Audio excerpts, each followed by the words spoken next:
이제 이번 달부터 이제 새벽에 사사기의 말씀을 살펴보고 있거든요. 이 사사기, 이제 사사들의 시대인데, 이 사사 시대는 언제부터 언제까지냐면은 좀 디테일한 부분에서 조금 차이가 날 수 있겠지만 저는 그렇게 봅니다. 여호수아가 가나안 땅에 들어가서 이제 여호수아가 죽고, 여호수아가 모세의 대를 이은 그 이스라엘 지도자 아닙니까, 그죠?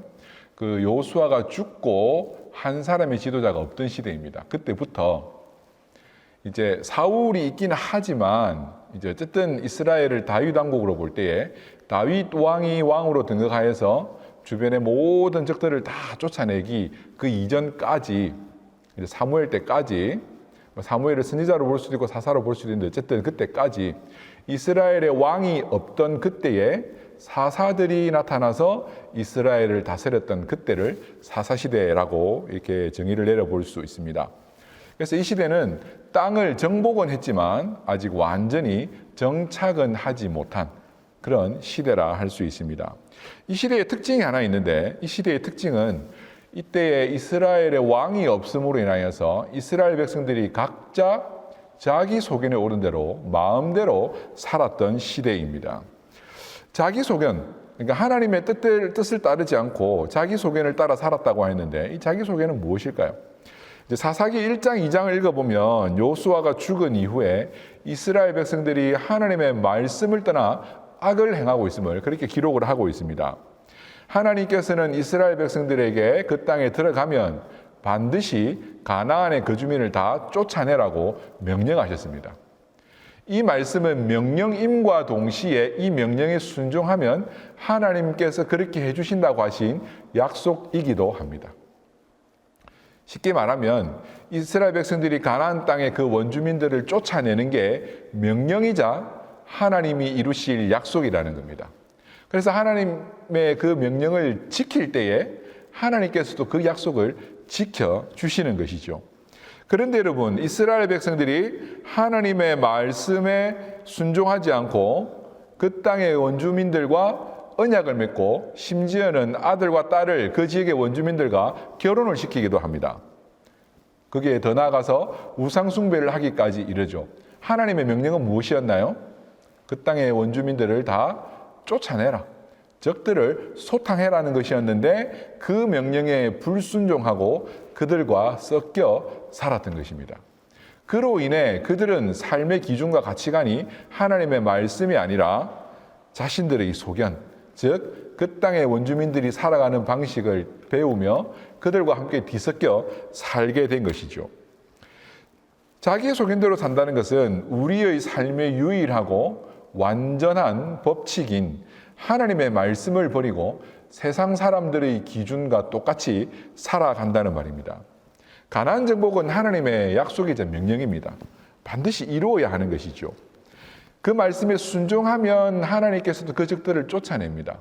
하지만 그 말씀에 순종하지 않았다는 것은 이제 우리가 하나님의 말씀이 아니라 그 땅 거주민들의 삶의 방식을 따라 함께 살겠다라고 하는 것이죠.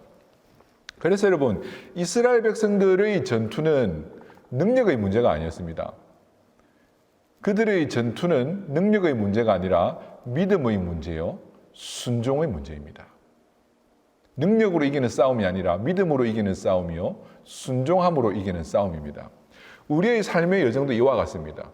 우리의 믿음의 삶의 여정 가운데 시시각각 다가오는 원수들의 공격이 있습니다. 우리가 어떻게 그것들과 싸워 이길까요?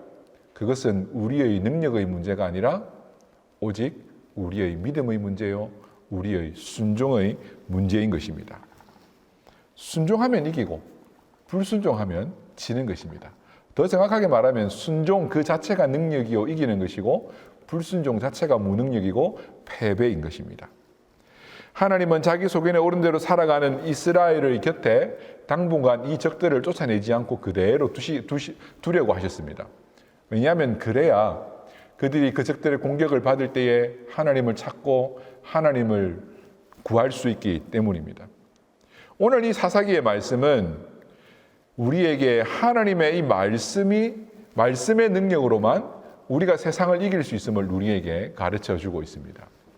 광야 시대를 끝내고 가나안 땅에 정착했지만 여전히 하나님의 말씀으로 승리하지 못하고 있었던 이 백성들의 삶을 통하여서 여전히 남아있는 그 과업을 이루어가며 예수 그리스도의 재림 때까지 믿음을 지키며 살아가야 하는 오늘 우리들에게 우리가 어떻게 살아야 승리하고 이길 수 있는지를 우리에게 가르쳐주고 있는 것이죠.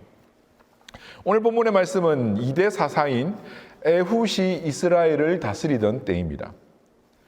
오늘 말씀은 우리에게 하나님의 말씀으로 동일하게 이스라엘 백성과 동일하게 하나님의 말씀으로 이기며 세상에서 승리하라고 우리에게 말씀하고 있습니다. 이 12절 말씀은 이스라엘이 또다시 여호와 앞에서 악을 행하였다라고 이렇게 시작을 합니다. 오늘 기록된 이 본문의 바로 앞단락의 시작인 7절 말씀을 보면 그 7절 말씀에도 이제 그렇게 나오죠. 이스라엘 자손이 여호와의 목전에 악을 행하여 자기들의 하나님 여호와를 잊어버리고 바알들과 아세라들을 섬긴지라. 바알과 아세라는 이 가나안 지역의 대표적인 우상입니다. 바알은 하늘에서 비를 내려주는 하늘의 신이고 아세라는 땅에서 수출을 내는 땅의 여신입니다. 그러니까 대표적인 그 가나안 지역의 우상인데 이스라엘 백성들이 여호와 앞에서 악을 행하였다라고 기록하고 있는데 그 악이 바로 하나님을 버리고 우상을 택했다는 것이죠. 그 땅의 거주민들처럼 동화되어서 살아갔다는 것이죠. 그 결과로 하나님은 메소포타미아의 왕 구산 리사다임을 이스라엘로 보내십니다. 그래서 그의 침략을 받고 8년 동안 조공도 바치고 그렇게 어려운 가운데 살았겠죠. 이에 이스라엘이 못 살겠다고 힘들다고 부르짖자 하나님은 또다시 한번 그들에게 은혜를 베풀어 주십니다. 그렇게 처음으로 이스라엘을 위해 세워진 사사가 바로 온니엘입니다. 이 온니엘은 갈렙의 조카요, 갈렙의 또한 사위이기도 합니다. 그리고 온니엘을 통해 이스라엘을 구하시고 구산 리사다임 손에서 구하시고 이스라엘 땅에 40년간 평안을 허락하셨습니다. 그런데 온니엘이 죽은 이후에 오늘 말씀, 이제 본문 말씀 12절은 이스라엘이 또 여호와 앞에서 악을 행하고 있다라고 기록하고 있는 것이죠. 이번에는 하나님께서 모압 왕 에글론을 통하여서 이스라엘의 징계를 내리십니다. 하나님께서 그렇게 말씀하셨죠. 너희가 불순종하여서 적을 쫓아내지 않으면 이 땅의 원주민들이 너희 옆구리의 가시처럼 옆에 붙어서 너희들을 괴롭힐 것이다. 이제 그 말씀이 이루어지는 겁니다. 모압 족속은 여러분 그 아브라함의 조카 롯이 있었죠. 롯이 소돔과 고모라성 멸망한 이후에 도망쳐 나온 이후에 그 대를 잇기 위해서 두 딸이 그 아버지의 침실에 들어가서 이제 낳은 두 아들이 있는데 그게 바로 모압과 암몬 족속이죠. 그 중에 하나가 이제 모압인데 이 모압은 그 요단강 건너편에 살던 그런 족속들입니다. 이스라엘과의 관계로 볼 때는 먼 친척벌이라 할 수 있죠. 강 건너에 사는 이 먼 친척인 모압은 항상 이스라엘에 대하여서 비우호적인 입장을 취했습니다. 그들이 지나갈 때에 길도 터주지 않았고요.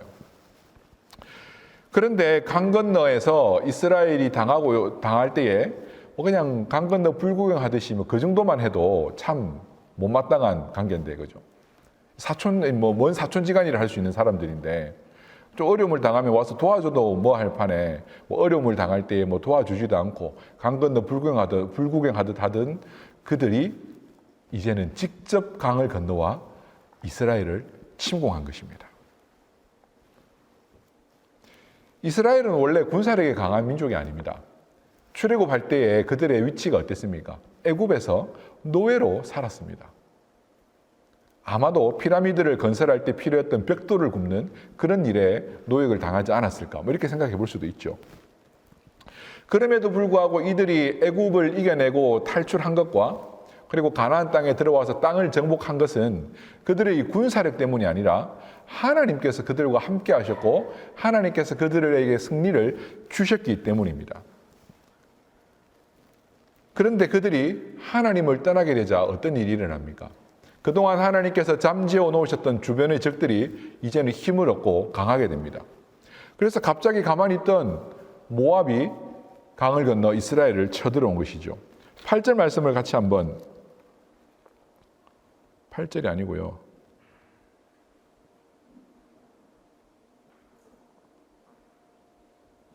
예, 12절입니다. 12절. 이스라엘 자손이 또 여호와의 목전에 악을 행하니라. 이스라엘 자손이 여호와의 목전에 악을 행함으로 여호와께서 모압 왕 에글론을 강성하게 하사 그들을 대적하게 하시며, 모압 왕이 갑자기 뭐 일어난 게 아니라, 그들이 힘을 모으고 있다가 이렇게 막 일어난 게 아니라, 하나님께서 이스라엘을 치게 하시기 위하여서 모압 왕 에글론을 강성하게 하신 것이죠. 이 모압 왕 에글론은 거의 또 다른 이제 형제를 할 수 있는 암몬 족속과 또 다른 지파인 아말렉 족속과 연합하여서 강을 건너 종려나무라고 하는 마을로 쳐들어옵니다. 이 종려나무 성읍은요, 여러분 어디냐면은 요수아가 이스라엘 백성들을 거느르고 이제 강을 건너와서 처음으로 정복한 땅이 어디입니까? 여리고성이죠. 상징적인 곳입니다. 그래서 하나님께서 여리고성에 돌을 다시 쌓아 올리면 그 아들을 죽이겠다고 하실 만큼 하나님께서 그 땅이 무너진 그대로, 그 여리고성이 무너진 그대로 있게 해야 했던 그런 상징적인 곳입니다. 그런데 그 여리고성의 한 성읍인 종려나무 성읍으로 이 에글론이 쳐들어온 것이죠. 그들이 처음으로 정복했던 그 땅이 이제는 다시 외세의 침입을 받게 된 것입니다. 여러분, 이와 같이 하나님의 말씀을 떠나고 순종하지 않는 결과는 끔찍합니다. 원래는 이스라엘이 가나안을 정복해야 했죠. 그런데 그들이 정복하지 않으니까 어떻게 됩니까? 침략을 받고 오히려 역전되어서 그 외세의 왕에게 조공을 바쳐야 되는 비참한 신세가 된 것입니다. 하나님의 말씀을 떠나 악을 행하는 이유가 뭐겠습니까, 여러분? 이스라엘 백성들이 왜 하나님의 말씀을 떠나 악을 행하며 자기 소견에 옳은 대로 행하였을까요?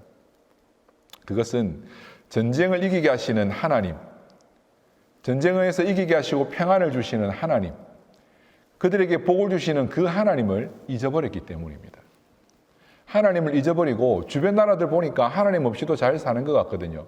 그래서 그 세상의 어떤 가치를 따라서 사는 것이 훨씬 더 즐거워 보이고 그 쾌락을 쫓아가는 것이 훨씬 더 만족스러워 보이기 시작하니까 하나님의 말씀을 버리고 세상과 동화되어서 살아가고 있는 것이죠.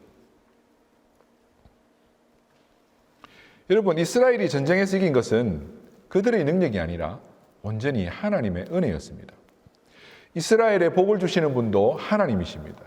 그들에게 첫 열매를 맺게 하시고 마지막 열매까지 다 거두어 들여 추수하게 하시는 하나님은 그들에게 은혜의 하나님입니다. 그런데 그 모든 하나님의 은혜를 저버리고 이제는 하나님의 말씀을 버리고 세상의 그 왕들이 따라갔던 그 길을 쫓아가기 시작합니다. 그렇게 되자 어떻게 됩니까? 세상처럼 잘 살아보려고 했는데 하나님을 버리고 세상으로 나아갔더니 이스라엘 백성들이 지금 당한 꼴은 에글론 왕에게 조공을 바치는 신세로 전락하게 된 것이죠. 이스라엘이 애굽에서 출애굽할 때 어떻게 나왔습니까? 그 애굽의 거주민들이 이스라엘 백성들이 나갈 때에 은금 보화를 손에 쥐어주고 나가라 합니다. 제발 좀 나가달라고 하면서 은과 금과 보석들을 이스라엘 백성들이 손에 쥐어준단 말입니다. 그게 하나님께서 이스라엘에게 복 주실 때에 일어나는 일입니다. 근데 반대로 이들이 하나님의 말씀을 떠나게 되니까 에글론 왕에게 조공을 바치는 신세로 전락한 것이죠. 우리가 하나님의 말씀을 떠나게 되면 이와 같이 비천한 자가 됩니다. 우리가 하나님을 모를 때, 우리가 예수를 믿지 않을 때 어떻게 살았습니까? 세상의 종로를 타며 원수 마귀의 종이 되어서 그 앞에서 머리 숙이고 그렇게 살아야 했던 우리들의 모습 아닙니까? 그런 우리를 하나님은 구원하셔서 하나님의 자녀 삼으시고 이 땅에서 하나님의 제사장 삼으셔서 오직 여호와 하나님께만 공물을 바치고, 그러니까 제물을 바치고 하나님께만 예배하는 거룩한 제사장으로, 왕 같은 제사장으로 세워주셨는데 이 하나님과의 관계가 끊어지니까 어떻게 됩니까? 다시 세상에다가 조공을 바치며 살아야 하는 신세가 되는 것입니다. 이 17절은 곡물을 받아 먹고 있는 에글론 왕을 소개하면서 이런 단어를 사용합니다. 비둔한 자다. 이 비둔하다라는 말은 뭐 쉽게 이야기하면 살이 쪘다 이 말입니다. 여러분, 요즘은 살이 쪘다라는 말이 부정적인 의미로 소비된 지 좀 오래되었습니다. 그죠? 하도 이게 비디오 시대가 되다 보니까 비디오에서는 계속해서 이렇게 막 안 먹고, 그죠? 막 하루 종일 운동만 하고, 그래서 막 몸이 짝짝 갈라지고, 그걸 건강한 삶, 좀 매력적인 삶으로 계속해서 소비한 지가 오래되었어요. 그죠? 그래서 좀 말라야, 심하게 말라야 사람들의 매력을 끌고 뭐 그러는 시대가 되었습니다. 근데 사실 따지고 보면 그게 꼭 건강한 건 아니에요. 몸이 보기 좋은 거지. 그죠? 날마다 이 무거운 쇳덩어리를 들고 사는 그 삶이 과연 나이가 들었을 때 온전한 삶이 될까? 그죠? 그냥 살아도 나이가 들면 뼈마디가 쑤시는데 젊어서 그 무거운 쇳덩어리를 들고 이렇게 살았을 때 과연 몸에 무리는 없을까? 이런 걱정도 사실은 하게 되는 거죠. 좀 적당히 해야지. 근데 오늘날 시대는 비디오 시대가 되어서 막 그걸 조장하고 그걸 정상적인 삶으로 보여주고 있습니다. 그런데 여러분, 우리 중에 과연 먹고 살기도 바쁘고 힘들어 죽겠는데 일 마치고 그렇게 운동하면서 살 수 있는 사람이 몇이나 됩니까? 그죠? 사실은 그냥 그들만의 리그의 삶을 보여주면서 이제 그게 이제 좀 요즘의 기준에 맞는 좀 럭셔리한 삶으로 보여지는 것이 아닌가 저는 그렇게 생각을 합니다. 그런데 여러분, 불과 얼마 전까지만 해도 먹고 사는 것도 해결하지 못하던 시대에서는 이 살찜은 부러움의 대상이었습니다. 나도 살 한번 쪄봤으면. 요즘이야 먹고 사는 것에서는 다 문제가 없기 때문에 오히려 가난하고 먹고 살기 바쁘고 힘든 사람이 운동을 못하고 좀 건강을 못 챙겨서 몸이 그렇게 되는 거지. 오히려 요즘은 시간이 많고 막 여유로운 사람들만 운동하고 사는 시대 아닙니까? 그죠? 바뀌었어요. 근데 예전에는 아무나 잘 먹고 새끼를 다 챙겨 먹을 수 있는 시대가 아니었기 때문에 이 살찜이 부정적인 이미지가 아니고 과거에는 인격이고 배 나온 게 그죠. 와, 저분은 참 잘 먹고 우리 서로 눈을 마주치고 웃고 있네요. 예. 서로 인격자에서. 예. 그랬던 시대도 있었단 말이에요. 여러분, 이 에글론을 비둔한 자라고 소개를 하는데 저는 이 비둔하다라는 말을 단지 에글론이 살찐 사람이다 이런 부정적인 이미지를 전달하기 위해 사용된 단어라고 보기보다 이 에글론은 이 당시 사람들이 갖고 있던 모든 세상적 욕심, 욕망, 그것의 총체적 모습이라고 저는 이렇게 보고 싶습니다. 에글론은 비둔한 자였습니다. 모든 그 당시 인간의 욕망, 잘 먹고 잘 사는 것을 잘 이루고 살아가는, 그래서 그가 가진 힘으로 남의 것까지 받아가면서 먹고 사는, 곡물을 받아 먹고 사는 그런 욕심 덩어리, 비둔한 자, 세상의 모든 것을 다 가진 갑의 자리에 있는 사람이라는 것을 이 비둔한 자라고 하는 한 단어로 보여주고 있는 것이죠. 이스라엘 백성들도 하나님의 말씀을 떠난 이유가 이런 사람이 되고자 했던 것이었겠죠. 이방 사람들을 따라 제사 지내고 우상을 숭배하면 잘 살 수 있을 것 같아서, 에글론처럼 될 수 있을 것 같아서 그런 삶의 방식을 따랐을 겁니다. 그런데 그들의 삶은 실상은 에글론에게 또 내가 가진 것도 더 뺏겨야 하는 삶을 살고 있는 것이죠. 오늘 우리가 사는 세상은 어떻습니까? 인정하기 싫지만 조금이라도 벌기 위해서는, 조금이라도 더 가지기 위해서는 나보다 더 가진 자 앞에서 내 영혼까지도 파는 각오로 정말로 열심히 살지 않으면 벌어먹고 살기 힘든 그런 세상 아닙니까? 그죠? 우리가 세상의 욕심을 따르면 따를수록, 더 많이 벌려고 하면 더 많이 벌려고 할수록 나보다 더 많이 가진 자 앞에서 사실은 나의 더 많은 노력과 수고와 정성을 쏟아야만 살아갈 수 있는 그런 세상인 겁니다. 왜냐하면 오늘 이 시대가 아니라 모든 시대를 통틀어서 세상에 우리 눈에 보이는 신은 모든 것을 다 가진 복의 근원이 아니란 말입니다. 그저 그들의 포악함을 닮은, 그 포악함을 가지고 살아가는 승리한 자들만 잘 살 수 있는 그런 삶의 모양을 만들어가는 헛된 신들일 뿐이죠. 그런데 여러분, 우리 여호와 하나님은 복의 근원인 줄로 믿습니다. 이 세상에서는 포악해지고 비둔하여지고 더 가지기 위해 욕심이 더덕더덕 붙어 있어야 살아갈 수 있는 세상이지만, 우리 여호와 하나님은 그 말씀을 따르고 선하게 살아가며 선한 양심 가운데 살아가는 자들을 복 주시고 지켜주시는 분인 줄로 믿습니다. 우리 하나님은 복의 근원이기 때문에 승리한 자들에게만 복을 주시는 것이 아니라 모두에게 공평하게 복을 다 나누어 주실 수 있는 풍성한 복의 근원이십니다. 그래서 여러분, 우리가 그 말씀을 따라 하나님을 믿고 따라 살아야 하는 것이죠. 하나님은 에글론에게 18년 동안 곡물을 바치던 이 이스라엘의 고통을 보시고 불쌍히 여겨주십니다. 그래서 그들을 구원할 자로 사사 에훗을 보내십니다. 근데 재밌는 대목이 하나 있는데, 이 사사 에훗은 왼손잡이에요. 근데 이걸 히브리어를 좀 직역을 하면 왼손잡이라는 의미보다 오른손을 못 쓰는 사람의 의미를 가지고 있습니다. 원래 왼손잡이라기보다 그렇게 볼 수도 있는데 그것보다는 뉘앙스적으로 볼 때 오른손을 못 쓰는 사람의 의미로 이해하는 것이 조금 더 적절한 것 같습니다.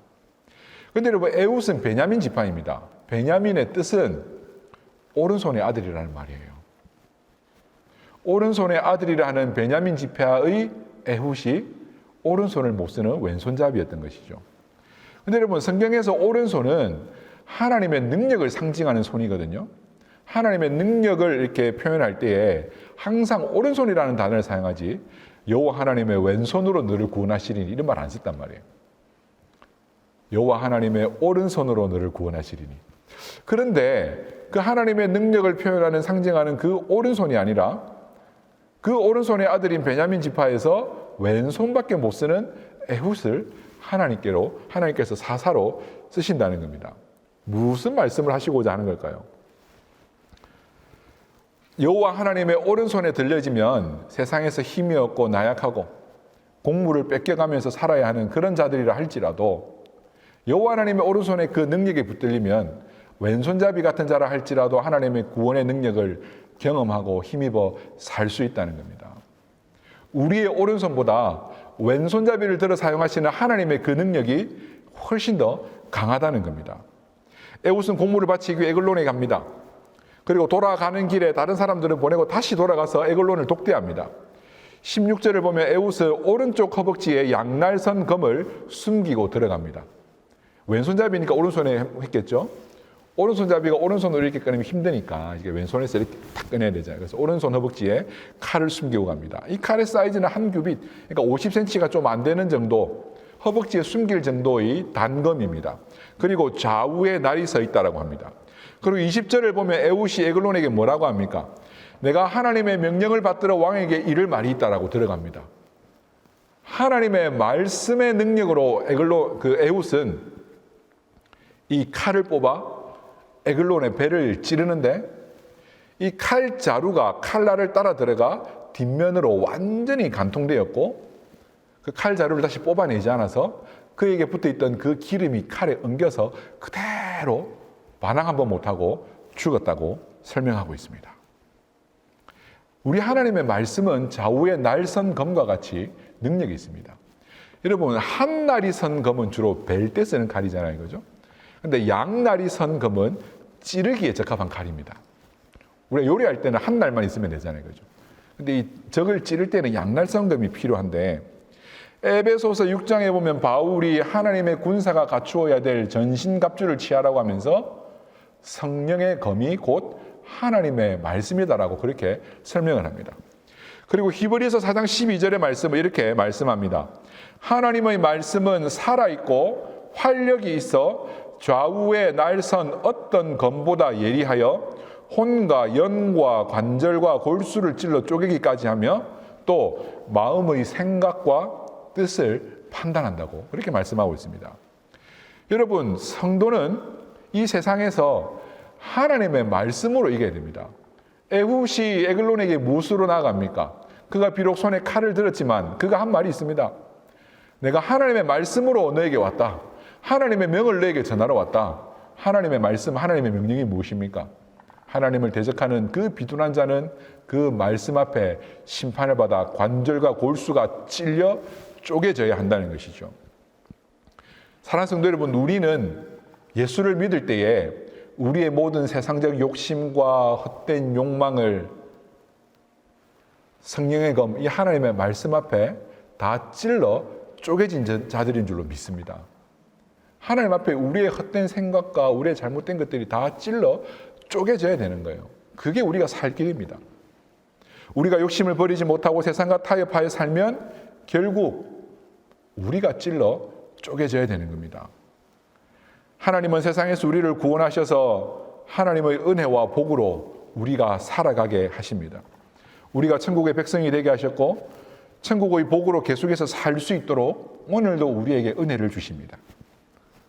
우리가 하나님을 떠나지 않고 그 말씀을 들고 세상에 나아가 그 하나님의 명령대로 살아가면 우리 앞에 펼쳐진 수많은 원수들과 적들이 성령의 검, 곧 하나님의 그 말씀으로 어떤 좌우의 날성검보다 더 예리한 그 말씀으로 찔러 죽이며 우리가 이기고 승리할 줄로 믿습니다. 우리는 능력 없는 왼손잡이들입니다. 하나님께서 오늘도 우리를 지켜주시지 않으면 아무것도 할 수 없는 자들입니다. 하지만 비록 우리의 왼손, 능력 없는 이 왼손이지만 하나님의 말씀이 우리 가운데 함께할 때에 하나님은 연약한 우리들을 통하여 오늘도 세상에서 승리하게 하실 줄로 믿습니다. 그러니 여러분, 전쟁은 우리의 능력의 문제가 아닙니다. 오늘 또다시 예배를 드리고 우리는 세상으로 나아가야 하는데 우리 능력의 문제라면 우리는 두려워해야죠. 우리 능력의 문제라면 걱정해야죠. 하지만 세상에서 승리하는 것은 우리 능력의 문제가 아니라 오직 하나님의 능력이고 우리에게 달린 것은 우리가 그것을 믿고 믿음으로 순종하느냐의 문제인 것입니다. 오늘도 이 땅 가운데서 세상의 그 어떤 권세와 능력보다 힘있고 능력 있는 하나님의 말씀만으로 승리하기로 결단하고 그렇게 하나님의 말씀을 믿고 의지하며 나아가는 귀한 성도님들 되시길 바랍니다.